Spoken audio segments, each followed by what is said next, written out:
Run చేస్తే మనకు 22 Amar 19 okay 23 దీన్ని కొద్దిగా బ్రేక్ చేద్దాం. ఇంకొక లైన్ వచ్చేటట్టుగా లాస్ట్లో ఫ్లాష్ అని ఇస్తే మనకు ఎగ్జాక్ట్ అవుట్పుట్ వస్తుంది.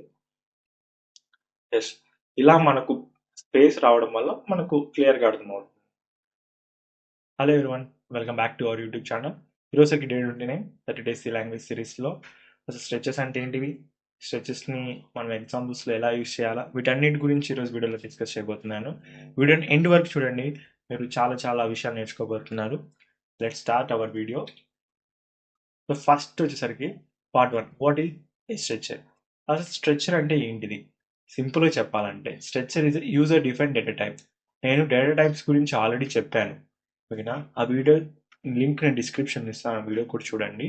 సింపుల్గా చెప్పాలంటే డేటా టైప్స్ అనేవి ఒక వేరియబుల్కి మనము అసైన్ చేస్తున్న టైప్. అసలు ఆ వేరియబుల్ ఎలాంటి టైప్ అని చెప్పేది ఒక డేటా టైప్స్. అలాగే కొన్ని డేటా టైప్స్ ఆల్రెడీ ఇన్బిల్ట్గా ప్రోగ్రామింగ్ లాంగ్వేజెస్లో ఉంటాయి, కానీ మనమే ఓన్గా క్రియేట్ చేసుకోవాలి అంటే డేటా టైప్స్ని స్ట్రెచెస్ని యూజ్ చేసి మనం క్రియేట్ చేసుకుంటాం. So structure is user define data types in C. ఇవి సిలో that allows you to combine variables of different data types under one name. ఒక నేమ్ కింద మనం డిఫరెంట్ వేరియబుల్స్ నేమ్స్ని అండ్ డిఫరెంట్ డేటా టైప్స్ని ఒక కంబైన్గా ఒక కాంబినేషన్గా మనం స్టోర్ చేసుకోవచ్చు ఒక యూనిట్గా. దానికి ఒక నేమ్ ఇస్తాం, దాన్ని స్ట్రెచర్ అంట. సింపుల్గా అర్థమవుతుందా? సింపుల్గా చెప్పాలంటే, ఇంకా సింపుల్ చెప్పాలంటే, ఏ స్టూడెంట్కి వచ్చేసరికి తనకు నేమ్ ఉంటుంది, ఆ నేమ్కి ఒక డేటా టైప్ ఉంటుంది, ఏజ్ ఉంటుంది, మార్క్స్ ఉంటుంది, దానికి తగిన డిఫరెంట్ డేటా టైప్స్ ఉంటుంది, ఓకేనా? వీటన్నిటిని కలిపి మనము ఒక స్ట్రెచర్స్లో రాసుకుంటాం, ఓకే? ఆ స్ట్రెచర్కి ఒక నేమ్ ఉంటుంది, వీటిని స్ట్రెచర్స్ అంటాం. These are different data types, they belong to together. చెప్పేసాను కదా ఇప్పుడే. Using structures we can store them in one unit. ఒకే యూనిట్లో వాటిని స్టోర్ చేసుకోవచ్చు. ఇక్కడ జనరల్ సింటాక్స్ చూడండి. ఫస్ట్ మనం స్ట్రక్ట్ అని కీవర్డ్ ఇవ్వాలి, which defines or which tells that ఇది ఒక స్ట్రక్చర్ అని. అర్థమవుతుందా? స్ట్రక్ట్ అని కీవర్డ్ యూజ్ చేసి మనం స్ట్రక్చర్కి నేమ్ ఇవ్వాలి, ఓకేనా? స్ట్రక్ట్ అని యూజ్ చేస్తే అప్పుడే ఆటోమేటిక్గా కంపైలర్కి ఇది స్ట్రక్చర్స్ అని అర్థమైపోతుంది. ఇక్కడ మనం ఓన్గా నేమ్ క్రియేట్ చేసుకోవాలి.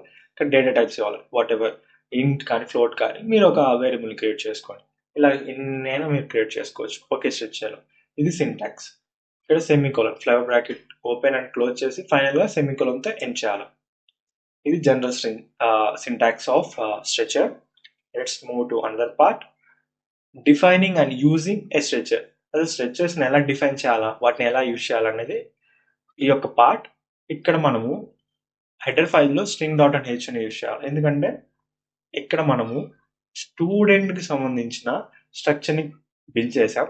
ఇక్కడ రోల్ నెంబర్ని యూజ్ చేసాం, నేమ్ యూజ్ చేస్తాం. నేమ్ అంటే ఇట్స్ ఒక క్యారెక్టర్కి ఎక్కువ ఉంటుంది, that is nothing but strings use చేస్తున్నప్పుడు స్ట్రింగ్ డాట్ హెచ్ అనేది యూజ్ చేయాలి. నేను స్ట్రింగ్స్ గురించి కూడా వీడియో చేశాను, ఆ వీడియో లింక్ కూడా నేను డిస్క్రిప్షన్ ఇస్తాను, ఆ వీడియో కూడా చూడండి. మీకు అప్పుడు స్ట్రింగ్స్ గురించి ఇంకా క్లియర్గా నాలెడ్జ్ వస్తుంది, ఓకేనా? స్టూడెంట్కి సంబంధించి స్ట్రక్చర్ని బిల్డ్ చేశారు. This is structure about student. Now come to main function. ఇక్కడ మెయిన్ ఫంక్షన్కి వస్తే ఆ యొక్క స్ట్రక్ట్ స్టూడెంట్ అనే దాన్ని యూజ్ చేసుకొని ఒక ట్యాగ్ లైన్ కానీ ఒక సింపుల్గా ఒక S1 అనే దాన్ని యూజ్ చేస్తారు ఇక్కడ, దీని ద్వారా దీన్ని ఆపరేట్ చేస్తున్నారు. S1 డాట్ రోల్ అని క్రియేట్ చేసి ఇక్కడ రోల్ నెంబర్ని అసైన్ చేశారు, ఇక్కడ కాపీ చేస్తున్నారు. S1 డాట్ నేమ్ లేకి అమర్ అనే నేమ్ని కాపీ చేస్తున్నారు. S1 డాట్ మార్క్స్ లేకి 88.5 అనే మార్క్స్ని అసైన్ చేస్తున్నారు. ఇలాగ మనము S1 అని S2 అని నెంబర్ ఆఫ్ రికార్డ్స్ని క్రియేట్ చేసుకోవచ్చు స్టూడెంట్స్కి. వీటిని ప్రింట్ చేస్తున్నాం, that's it. S1 dot roll, S1 dot name, S1 dot marks అని ప్రింట్ చేస్తే మనకు 101 ఇక్కడ అమర్ అని రావాలా. మనము AMAR అని ఇస్తే అదే రావాలి, ఇక్కడ ఏం రాదు. So that's it. మార్క్స్ ఇవి. ఈ ప్రోగ్రామ్ మనం ఇప్పుడు ఎగ్జిక్యూట్ చేసి చూద్దాం. Let's work out this program. మనము స్ట్రింగ్ డాట్ హెచ్ అని ఆల్రెడీ తీసుకున్నాము. మనకు మేజర్గా కావాల్సింది ఏంటంటే స్ట్రక్ట్ అనేది కావాలి. స్ట్రక్ట్ అనే కీవర్డ్ యూజ్ చేసి స్టూడెంట్కి సంబంధించి క్రియేట్ చేస్తున్నాను కాబట్టి, ఓకేనా? ఇక్కడ ఇంట్ రోల్ నెంబర్ కోసం ఇంట్ అనే యూజ్ చేస్తున్నాను. నేమ్ కోసం క్యాప్ 20. ఈ 20 అనేది ఉంది కదా, దీన్ని సింపుల్గా మీకు చెప్పాలంటే ఇది ఒక అరే. నేమ్ అనేది ఒక అరే. అరే గురించి కూడా నేను వీడియో చేశాను, ఆ వీడియో లింక్ నేను ఇస్తాను, ఇప్పుడు చూడండి. సో నేను ఫ్లోట్ యూస్ చేస్తున్నాను. ఫ్లోట్ మార్క్స్ అనేవి నేను ఫ్లోట్లో ఇస్తున్నాను అందులో. ఇప్పుడు మెయిన్ ఫంక్షన్లో మనం ఏం యూస్ చేద్దాం, ఆ యొక్క అంటే వెయిట్ ఇప్పుడు రాసిన మన యొక్క స్ట్రక్చర్ని ఇప్పుడు మెయిన్ ఫంక్షన్లోకి దాన్ని కాల్ చేద్దాం. అబ్స్ట్రాక్ట్ స్టూడెంట్, దీనికి ఒక నేమ్ ఇద్దాం, S1 అని ఇద్దాం. దీనికి వాల్యూస్ని ఇప్పుడు అసైన్ చేద్దాం. S1 డాట్ రోల్ నెంబర్ వచ్చేసరికి I will give 22, what ever you can give your own, కానీ అవి ఇంటీజర్స్ అయి ఉండాలా. str కాపీ, సో నేను కాపీ చేస్తున్నాను. ఏం కాపీ చేస్తున్నా అంటే S1 డాట్ నేమ్ లేకి ఐఎమ్ కాపీయింగ్ ఈ నేమ్, మై నేమ్ కాపీ చేస్తున్నాను. ఇక్కడ సెమికోలన్ ఇస్తున్నాను. నెక్స్ట్ S1 డాట్ మార్క్స్ వచ్చేసరికి నేను 98.5 ఇస్తున్నాను. సెమికోలన్ వెరీ వెరీ ఇంపార్టెంట్ ఇక్కడ. ఓకే, ఇప్పుడు వాటిని ప్రింట్ చేద్దాం. ప్రింట్ రోల్ నెంబర్ కదా, ఫస్ట్ రోల్ నెంబర్ ప్రింట్ చేద్దాం. %B ఇంటీజర్ ఫార్మాట్ లో ఉంది కాబట్టి దట్స్ S1 డాట్ రోల్, దేంట్లో స్టోర్ అయి ఉంటుందో ఆ వాల్యూని మనం ప్రింట్ చేయాలి. దట్స్ వై వాటిని ఇస్తేనే మనకు ప్రింట్ అవుతుంది. నేను అన్నిటికి ఇచ్చేస్తున్నాను. రోల్ నెంబర్ తర్వాత నేమ్, ఇక్కడ ఏమొస్తుంది నేమ్ థింగ్ కాబట్టి %S ఫార్మాట్ స్పెసిఫైయర్, ఇక్కడ నేమ్ వస్తుంది నేమ్. నెక్స్ట్ ఏంటిది, ఫ్లోట్ లో ఏమి ఇచ్చాం, మార్క్స్ ఇచ్చాం కాబట్టి మార్క్స్ ఇస్తున్నాను. మార్క్స్ వచ్చేసరికి %F. ఇక్కడ మనం ఏ వాల్యూస్ ఎలా ఇచ్చామన్న ఉంటే చూడండి, వాటిని మనం ఇక్కడ యూస్ చేయాలి. ఒక్క లెటర్ ట్యాబ్స్ కానీ స్మాల్ లెటర్స్ ఇస్తే కానీ మనకి ఎర్రర్ వస్తుంది. Case institute C language. ఇప్పుడు నేను సేవ్ చేస్తున్నాను. స్ట్రక్చర్ని బిల్డ్ చేశాను, ఆ స్ట్రక్చర్ని ఇక్కడ కాల్ చేశాను, దానికి సంబంధించిన వాల్యూస్ని వేరియబుల్స్ని ఇక్కడ యూస్ చేసి వాల్యూస్ అసైన్ చేసి వాటిని ప్రింట్ చేస్తాను. This is the concept of this program. నేను రన్ చేస్తున్నాను. F9 బటన్ క్లిక్ చేసి సో మనకు 22 అమర్ 98.500 అవేనా మన వాల్యూస్ ఇచ్చింది, అవే కదా, దట్స్ ఇట్. ఇప్పుడు మీరు ఇక్కడే దీన్ని కాపీ చేసి S2 క్రియేట్ చేసి S2 కూడా వాల్యూస్ ఇవ్వచ్చు. ఓకేనా, S2ని ఇచ్చేసి S2 డాట్ రోల్ నెంబర్ అని ఇచ్చి వాటికి వాల్యూస్ ఇచ్చి మళ్ళీ వాటిని ప్రింట్ చేయండి. ఓకేనా, దీన్నే ఇంకొక టైం రిపీట్ చేయండి. అలాగా మనం మల్టిపుల్గా క్రియేట్ చేసి స్టూడెంట్ రికార్డ్స్ని మనం ప్రింట్ చేయొచ్చు. ఆ వాల్యూస్ అన్నిటిని మనం అవుట్పుట్లో చూడవచ్చు. ఓకేనా, ఇంకా చేయాలంటే మనము ఇన్పుట్ అవుట్పుట్గా ఇచ్చి కూడా చేయొచ్చు. అర్థమవుతుందా, స్టూడెంట్ నేమ్ అడిగి రోల్ నెంబర్ అడిగి మార్క్స్ అడిగి కూడా చేయొచ్చు. అలా కూడా డేటాను స్టోర్ చేసుకోవచ్చు. ఇది ఒక మినీ ప్రాజెక్ట్ లాగా ఉంటుంది. Next come to another part, array of స్ట్రెచెస్లో అరేస్ని ఎలా యూస్ చేయాలో చూద్దాం. సరే, ఇందాక చెప్పినట్టుగానే ఒక స్ట్రెచర్ని బిల్డ్ చేశారు. స్టూడెంట్కి సంబంధించింది రోల్, మార్క్స్, నేమ్. ఇప్పుడు దాన్ని అరే లాగా యూస్ చేస్తున్నాం. ఇక్కడ అరేస్ అనేది చాలా చాలా important topics every programming language. ఇక్కడ అరే ఆఫ్ 2 ఇందాక ఏం చేసాము, S1 అని క్రియేట్ చేస్తాం, S1 S2 అని అలా క్రియేట్ చేస్తాం. ఒక స్టూడెంట్ 1 స్టూడెంట్ అలాగా. కానీ ఇక్కడ సైజ్ ఇస్తున్నాం 2. S2 అంటే S0 S1 అలాగా మనము 2 వాటిని యూస్ చేసుకోవచ్చు. అరేని డిక్లేర్ చేసి అలా అరేని డిక్లేర్ చేసి అలా మనం మల్టిపుల్ కేసెస్లో యూజ్ చేసుకోవచ్చు. ఇక్కడ S0కి మనము వాల్యూస్ ఇస్తున్నాం, S1కి వాల్యూస్ ఇస్తున్నాం. చూడండి, అదే దట్స్ ఇట్. నెక్స్ట్ వీటన్నిటిని ఇవి అరేకి సంబంధించినవి కాబట్టి ఫర్ లూప్ యూస్ చేసి వాటిని అన్నిటిని ప్రింట్ చేస్తున్నాం ఒకటేసారి. మనం ఇందాక ఏం చేస్తున్నాం, S1కి రాసుకొని S1కి సంబంధించిన వాల్యూస్ అసైన్ చేసుకొని మళ్ళీ ప్రింట్ చేయాలి. S2కి రాసుకొని S2కి సంబంధించినవి, ఇలాగ S3 S4 ఇలా కోడ్ అనేది ఏమవుతుంది, లెంత్ అయిపోతుంది. అప్పుడు అరే యూస్ చేయడం వల్ల యొక్క ఫర్ లూప్ రాయడం వల్ల మనకు ప్రింట్ స్టేట్మెంట్స్ అనేది చాలా తగ్గడం వల్ల కోడ్ ఎఫిషియన్సీ పెరుగుతుంది, టైం సేవ్ అవుతుంది, మెమొరీ సేవ్ అవుతుంది, చాలా బెనిఫిట్స్ ఉంటాయి. దీనివల్ల అరేస్ వల్ల ఇంత మనకు బెనిఫిట్స్ ఉంటాయి. ఈ యొక్క ఫర్ లూప్ అంటే ఈ యొక్క ఫర్ లూపే నేను అరే యొక్క ఫంక్షన్స్ లోను చెప్పాను, ఫంక్షన్స్ లోనే మేజర్గా ట్రావర్సింగ్ అని వీటన్నిటి గురించి నేను చెప్పాను ఆపరేషన్స్ లో, సారీ ఫంక్షన్స్ కాదు ఆపరేషన్స్ లో. కానీ ఈ యొక్క ప్రోగ్రామ్ ని మనం అరేస్ ద్వారా ఎగ్జిక్యూట్ చేసి చూద్దాం. అవుట్పుట్ వస్తుందో రావట్లేదు, మీరు ఈ వీడియో చూస్తే మీకు అర్థమవుతుంది క్లియర్గా. ఇప్పుడు నేను అరే ఇస్తున్నాను, 2 అని ఇస్తున్నాను, ఇక్కడ 0. మనం ఏం చేద్దాం, ఇక్కడ బ్రాకెట్స్ పెట్టాలి కదా, 0. ఓకే, దీన్నే మనం ఇప్పుడు అన్ని కేసెస్ కి ఇంప్లై చేసేద్దాం. ఇక్కడ 0, ఇక్కడ కూడా 0 వస్తుంది.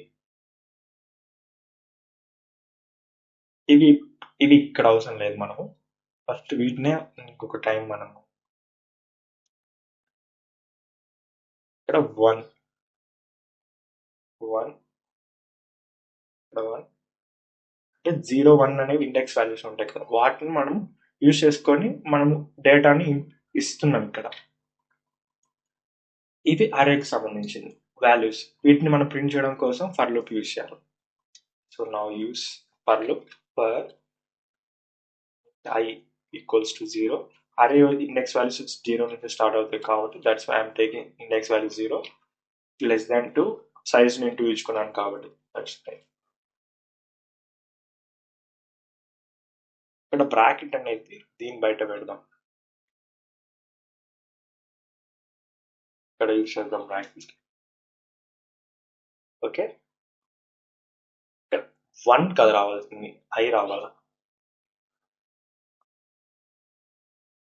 దీన్ని మనము మల్టిపుల్ టైమ్స్ కాపీ చేసేద్దాం. మీరు కాపీ చేయొద్దు, ప్రాక్టీస్ చేయండి, అప్పుడు మీకు కోడ్ని రాయడం బాగా ఇంప్రూవ్ అవుతారు మీరు. ఓకే, ఇక్కడ ఇంకేం చేంజెస్ ఏం లేదు. ఇలా మనం S3 ఇచ్చి S4 ఇచ్చేసి అలా మనం వాల్యూస్ అన్నింటిని అరేలోకి ఇన్పుట్ చేసుకొని ట్రావర్సింగ్ అనే మెథడ్ యూజ్ చేసి వీటన్నిటిని ప్రింట్ చేస్తున్నాం. Let's print.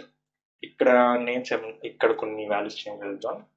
Before going that, ఇక్కడ నేను సాయి అని ఇస్తున్నాను, మార్క్స్ వచ్చేసరికి ఇక్కడ 95. ఆ డిఫరెన్స్ కోసం మనకు. ఓకే, రన్ చేస్తే మనకు 22 అమర్ 90. ఓకే, 23. దీన్ని కొద్దిగా బ్రేక్ చేద్దాం, ఇంకొక లైన్ వచ్చేటట్టుగా లాస్ట్లో ఫ్లాష్ అని ఇస్తే మనకు ఎగ్జాక్ట్ అవుట్పుట్ వస్తుంది. ఎస్, ఇలా మనకు స్పేస్ రావడం వల్ల మనకు క్లియర్గా అర్థమవుతుంది. ఇక్కడ కావాలంటే మనము ప్రింట్లో అన్ని స్లాష్ లైన్స్ అని కూడా యూజ్ చేసి మనం ప్రింట్ చేయొచ్చు. ఓకే, అప్పుడు లూప్ కంప్లీట్ అయిపోయిన తర్వాత ఇక్కడ లైన్స్ వస్తాయి, హారిజాంటల్ లైన్స్, అప్పుడైనా మనకు డేటా క్లియర్గా అర్థమవుతుంది. This is 2 records. నేను 2 రికార్డ్స్ని స్టోర్ చేశాను, అలా మీరు మల్టిపుల్ రికార్డ్స్ని స్టోర్ చేసుకోవచ్చు. కోడ్ కూడా చాలా చాలా సింపుల్గా ఉంటుంది. This is arrays of structures. Next go to another part, nested structures. Nested structures అంటే సింపుల్ చెప్పాలంటే స్ట్రక్చర్స్లో ఇంకొక స్ట్రక్చర్స్ని యూజ్ చేస్తామని. Can we contain other structures inside them. ఇది ఒక స్ట్రక్చర్ అంటే ఈ యొక్క స్ట్రక్చర్ని మనము ఇంకొక స్ట్రక్చర్ని క్రియేట్ చేసి దానికి సంబంధించిన వేరియబుల్స్, డేటా టైప్స్ని క్రియేట్ చేసాం డిఫరెంట్. ఈ యొక్క అడ్రస్కి సంబంధించిన స్ట్రక్చర్ని ఇక్కడ వాడుతున్నాం చూడండి. అంటే ఒక స్ట్రక్చర్లో ఇంకొక స్ట్రక్చర్ని ఇక్కడ యూజ్ చేస్తున్నాం అని అర్థం. That's it. Useful in real world applications like storing employee records, bank accounts, ఇలాంటి వాటికి మనము స్ట్రక్చర్స్ని యూజ్ చేస్తాం. అంటే ఇది చాలా చాలా important thing. Not only employee records, student records, college records, వీటన్నిటిని స్ట్రక్చర్స్ బేస్ అయినా ఉంటుంది. మీకు స్ట్రక్చర్స్ రావాలంటే చెప్పే కదా స్టార్టింగ్ నుంచి కొన్ని వీడియోస్ లింక్స్ నేను డిస్క్రిప్షన్ ఇస్తానని, వాటిని కూడా చూస్తే మీకు స్ట్రక్చర్స్ వస్తాయి. డేటా టైప్స్ అని, అరేస్ అని, స్ట్రింగ్స్ అని, ఇవన్నీ చూస్తే మీకు స్ట్రక్చర్స్ చేయగలుగుతారు. స్ట్రక్చర్స్ అనేది చాలా చాలా important. Key features of structures allow grouping of different data types. స్టార్టింగ్లో చెప్పాను, డిఫరెంట్ డేటా టైప్స్ని ఇది అలో చేస్తుంది. Array of structures stores multiple records ని స్టోర్ చేసుకుంటుంది, like employees records, student records, bank records. Structures can be passed to functions కూడా use చేయొచ్చు మనం. Unlike arrays, structures do not allow direct arithmetic operations. ఇక్కడ arithmetic operations అనేది structures లో జరగదు, allow చేయదు స్ట్రక్చర్స్ సి లాంగ్వేజ్ లో. Try this problems. ఈ ప్రాబ్లమ్స్ మీరు ట్రై చేయండి. క్రియేట్ ఏ స్ట్రక్చర్ ఆఫ్ ఎంప్లాయ్కి సంబంధించిన స్ట్రక్చర్స్ క్రియేట్ చేయండి. ఇవి వాటికి సంబంధించిన వేరియబుల్స్. వీటికి మీరు డేటా టైప్స్ కూడా క్రియేట్ చేసి, నేను స్టూడెంట్స్ చేశాను కదా, మీరు ఎంప్లాయీస్కి ట్రై చేయండి ఈ ప్రోగ్రామ్. ఇంకొక ప్రోగ్రామ్ ఉంది, ఇంపుట్ డీటెయిల్స్ ఆఫ్ 3 ఎంప్లాయీస్. అంటే ఇన్పుట్గా తీసుకోండి. Input enter name of employee, ID of employee, salary of employee, అలా మీరు ఇన్పుట్గా తీసుకొని ప్రింట్ చేయండి. ఓకే, ఈ ప్రోగ్రామ్ని చేయండి. Create and nested structure for student with roll, name, address. Nested structure for స్టూడెంట్కి క్రియేట్ చేసి చేయండి. వీటిలో ఒక్కటి మీరు ట్రై చేయండి. నేను సజెస్ట్ చేసేది ఏంటంటే మీరు ఈ ప్రోగ్రామ్ ట్రై చేయండి. ఈ ప్రోగ్రామ్ వచ్చి ఒకవేళ ఎర్రర్స్ వస్తున్నాయంటే నాకు కామెంట్ చేయండి, నేను వాటిని సాల్వ్ చేస్తాను ఖచ్చితంగా. ఈ యొక్క 3 ప్రోగ్రామ్స్లో మేజర్గా ఈ ప్రోగ్రామ్ ట్రై చేయండి. ఆ తర్వాత నాకు నాకు నేర్చుకోవాలనుకుంటే ఈ 2 ప్రోగ్రామ్స్ కూడా ఖచ్చితంగా ట్రై చేయండి. This is for day 29 video. రేపోసరికి డే 30 ఫైనల్ వీడియో. మనం ఒక ప్రాజెక్ట్ తోటి ఈ యొక్క సిరీస్ క్లోజ్ చేయబోతున్నాం. ఓకేనా? ఐ హోపింగ్ మీరు ఖచ్చితంగా ఈ సిరీస్ అన్నిటిని బాగా నేర్చుకొని స్కిల్ ఇంప్రూవ్ చేసుకుంటారని ఆశిస్తూ, thank you for this opportunity giving all. Thank you.